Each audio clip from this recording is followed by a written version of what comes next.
ہوگا تو دکھا دیجئے۔ آقا ارشاد فرما رہے ہیں تم ملک شام کے اندر گئے تھے، پادری نے جو خواب کی تعبیر بتائی تھی وہ میرا معجزہ ہے۔ جو پادری نے بتایا کہ محمد بن عبداللہ نے اسلام کا پیغام دیا ہے، اسلام کی طاقت ہی ہے، تم پہلے خلیفہ ہو گئے، ابو بکر صدیق سن لو تم میرے پہلے خلیفہ ہو۔ کہا اسی وقت پڑھا ہے اشہد ان لا الہ الا اللہ وحدہ لا شریک لہ، آپ پڑھ کے مسلمان ہو جائیں۔ پہلا مسلمان مکے کے اندر۔ آج دیکھیں کوئی ساتھ دینے والا نہیں ہے۔ ادھر حضرت بلال حبشی نے کلمہ پڑھ لیا ہے اور بلال حبشی کو اتنا مارا جا رہا ہے بہت زیادہ۔ آج ہمیں دین کی قیمت کا اندازہ نہیں۔ دین کی قیمت کا اندازہ کس سے ہے؟ امام حسین کو دین کی قیمت کا اندازہ ہے۔ آج ہمارے بچہ پیدا ہوا، ہم نے کہا امام صاحب آ جائیے کان میں اذان پڑھ دیجئے، نبی کا نوکر بن کے آیا ہے۔ لیکن اگر دین کی عظمت دیکھنی ہے، دین کی ترقی دیکھنی ہے، دین کی اہمیت کو دیکھنا ہے تو امام حسین کو دیکھو، کیونکہ یہ دین کی قیمت ہونے، قیمتی ہونے کی نشانی ہے کہ حسین نے بچے قربان کر دیے۔ کیوں؟ کیونکہ دین سب سے افضل و اعلیٰ دین ہے، سب سے افضل و اعلیٰ دین ہے۔ اب سنو، بلال نے کلمہ پڑھ لیا اسلام کا، بلال کو ستایا جا رہا ہے، بلال کو مارا جا رہا ہے۔ اتنا مارا آپ نے سنا ہوگا کہ آپ کو گرم ریت پر لٹا دیا گیا ہے۔ اللہ اکبر، بلال کہہ رہے ہیں اللہ احد، اللہ ایک ہے۔ بلال کو مارا جا رہا ہے، تپتی ہوئی ریت پر لٹا دیا گیا حضرت بلال کو۔ اے بلال تم نبی کا کلمہ چھوڑ دو، اے بلال تم نبی کا دین چھوڑ دو۔ بلال نے کہا بلال جان تو دے سکتا ہے مگر ایمان نہیں دے سکتا۔ بلال کر سکتا ہے، بلال مر سکتا ہے، لیکن نبی کے دین کو نہیں چھوڑ سکتا۔ بلال سے کہا بلال تم مکہ کی جس لڑکی سے شادی کرنا چاہو ہم تمہاری شادی کرا دیں گے، تم جس لڑکی سے کہو تمہارا نکاح کرا دیں گے، لیکن تمہیں اسلام کو چھوڑنا ہوگا، اسلام کو پیچھے چھوڑنا ہوگا۔ بلال نے کہا بلال مر سکتا ہے، کر سکتا ہے، لیکن اپنا دین نہیں چھوڑ سکتا۔ بلال کو اتنا مارا گیا۔ اب میرے آقا کی نظر بلال پہ پڑ گئی ہے، بلال پہ جیسے نظر پڑی ہے آنکھیں اشکبار ہو گئی ہیں۔ ابو بکر صدیق نے عرض کیا یا رسول اللہ میرے ماں باپ آپ پر قربان، اے آقا بتائیے ذرا آپ کی آنکھیں اشکبار کیوں ہے؟ آقا نے ارشاد فرمایا ایک میرا غلام جس کو بلال کہا جاتا ہے، جو بلال حبشی ہے، میں چاہتا ہوں اسے آزاد کرا دیا جائے۔ بولو سبحان اللہ، اسے آزاد کرا دیا جائے۔ ابو بکر صدیق دوڑے ہیں اس شخص کے پاس جس کے پاس بلال غلام تھے، جہاں مار کھا رہے تھے، اللہ اللہ کہہ رہے تھے، پٹ رہے تھے، لیکن اپنے آپ کو مسلمان کہہ رہے تھے، مارا جا رہا تھا، اسلام کی عظمت بیان کر رہے تھے، پٹ رہے تھے، لیکن کہہ رہے تھے اللہ ایک ہے۔ لیکن آج ہماری حالت دیکھیں، ہمیں کوئی مارتا بھی نہیں، پھر بھی ہم اللہ کو اس سچے دل سے نہیں کہتے کہ اللہ ایک ہے۔ آج مسجد خالی ہے، مسجد پکار رہی ہے، لیکن ہم اللہ کو یاد نہیں کر رہے۔ بلال پٹ رہے ہیں، مار کھا رہے ہیں، لیکن کہہ رہے ہیں اللہ ایک ہے۔ ابو بکر صدیق پہنچے، کہا اس غلام کی قیمت کیا لوگے؟ تو اس نے کہا قیمت اس کے بدلے ایک غلام چاہیے ہمیں، اور ہمیں بہت سارا درہم و دینار چاہیے، سونا چاہیے۔ کہا لے لو۔ اس نے کہا یار ابو بکر صدیق عرب کے بڑے تاجر ہیں، لیکن یہ سودا اتنا مہنگا کیوں خرید رہے ہیں؟ بلال کے بدلے میں غلام بھی دے رہے ہیں اور اوپر سے سونا بھی دے رہے ہیں۔ تو اس نے کیا کہا کہ مجھے سونا اور زیادہ چاہیے، تقریباً آدھا کلو سونا چاہیے۔ کہا لے لے، سونا بھی لے لو لیکن بلال کو چھوڑ دو۔ اب بہت اونچی قیمت پہ بلال کو خرید لیا گیا۔ تو مکے کے لوگوں نے کہا اے ابو بکر ہم تمہیں سمجھا کرتے تھے، تم تو بہت بڑے تاجر ہو، لیکن تمہیں تجارت کرنا نہیں آتی ہے، لگتا ہے تم تجارت کرنا بھول گئے ہو، جب سے مسلمان ہوئے ہو تمہیں تجارت کرنا نہیں آتا، لگتا ہے تم لٹ کے جا رہے ہو۔ اب سنو، ابو بکر صدیق جواب دیتے ہیں اے مکہ کے لوگوں سن لو، ابو بکر نے جتنی تجارتیں کی ہیں چاہے وہ گھاٹے میں ہوئی یا فائدے میں ہوئی، لیکن یہ جو تجارت کرنے آیا ہے یہ مدینے والے کے کہنے سے آیا ہے۔ یہ تجارت ایسی نہیں، اس بار میں لٹ کے نہیں بلکہ مکے کو لوٹ کر کے لے جا رہا ہوں۔ نبی کا غلام تھا، نبی نے کہا ہے کہ بلال کو آزاد کر دو۔ ابو بکر کھڑا ہو گیا، آقا تمہارے نام پر ابو بکر کی جان قربان اور ابو بکر کا بال قربان۔ اب سنو بلال کون ہے؟ اب بلال دین اسلام میں آ گئے، مقام دیکھیں ان کا۔ حضرت ابو بکر صدیق کھڑے ہیں، تمام صحابہ کھڑے ہیں، عمر فاروق اعظم کھڑے ہیں۔ بلال نے عرض کیا، یا رسول اللہ پہلے تو میں غلام تھا، میرا کوئی نہیں تھا آقا، اب میں مسلمان ہو گیا ہوں، میں دین والا ہو گیا ہوں، اے آقا میرا مقام کیا ہوگا، میرا مرتبہ کیا ہوگا؟ آقا ارشاد فرماتے ہیں، اے بلال ہم تمہیں اپنا مؤذن بنائیں گے، بولو سبحان اللہ، ہم تمہیں مؤذن بنائیں گے۔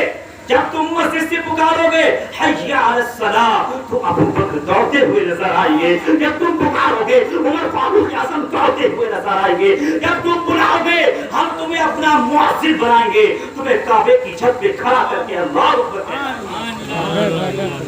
اور جو اذان پڑھتے ہیں ان کا بہت بڑا مقام ہے، قیامت میں وہ سب سے اونچے مقام پہ ہوں گے، کیونکہ وہ کسی کو ناچنے کی دعوت نہیں دے رہے، بلکہ وہ مسجد میں کھڑے ہو کے کہتے ہیں حی علی الصلاۃ، آؤ نماز کی طرف آ جاؤ، آؤ کامیابی کی طرف آ جاؤ۔ تو پتہ کیا چلا؟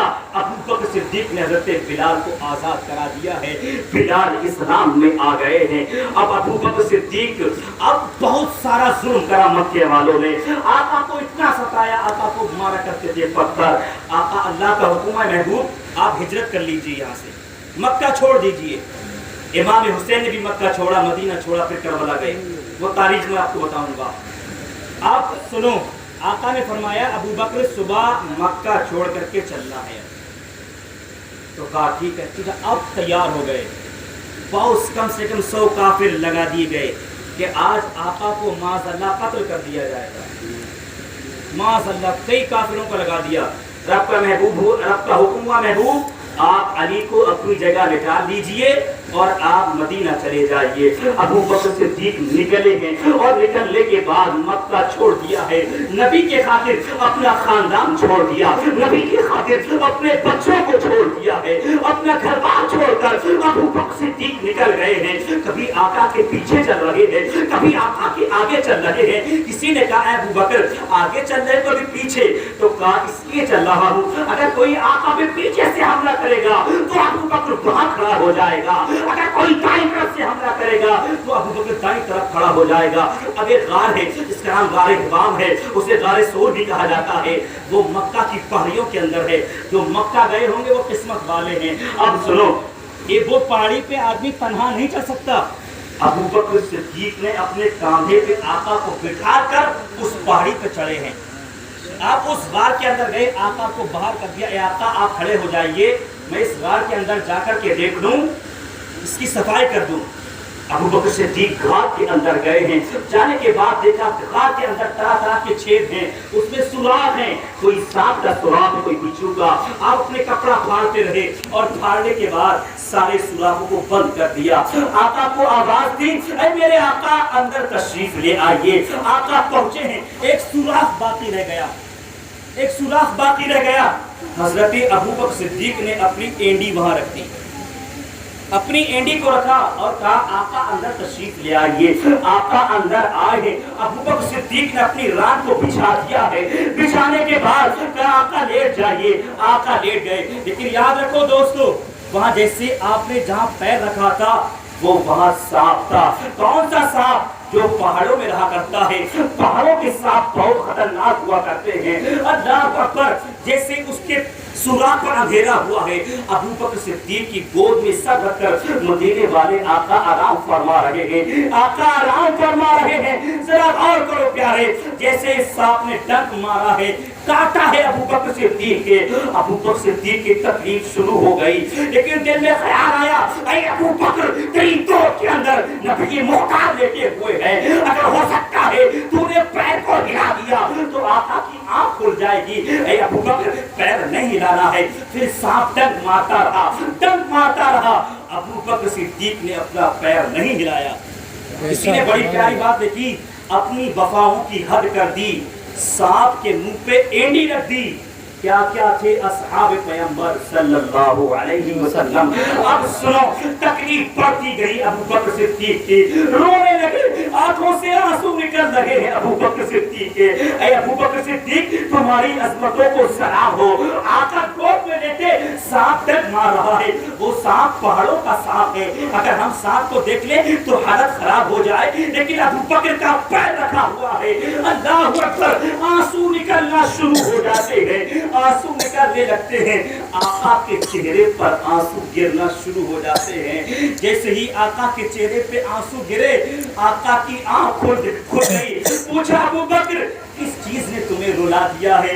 کہا اے آقا ایک سانپ کافی دیر سے ڈنک مار رہا ہے. اللہ اکبر, سانپ زہریلا ہے. آقا نے ارشاد فرمایا پریشان مت ہو. آقا نے اپنا لعاب دہن, اپنا تھوک مبارک حضرت ابو بکر صدیق کے جس جگہ سانپ نے کاٹا اس جگہ مس کر دیا, لگا دیا. جیسے لگایا ہے ایسا محسوس ہوا کہ تکلیف ہوئی ہی نہیں ہے. سبحان اللہ, سبحان اللہ. یہ ہے نبی کے تھوک کی برکت. جب حسین پیدا ہوئے تھے تو آقا نے اپنی زبان کو حسین کو چسایا تھا. بے شک, سبحان اللہ. اس لیے چسایا کیونکہ جب کربلا کی تکمیل ہوگی, حسین کو پیاس لگے گی تو نانا کی زبان یاد آ جائے گی, فاطمہ کا دودھ یاد آ جائے گا.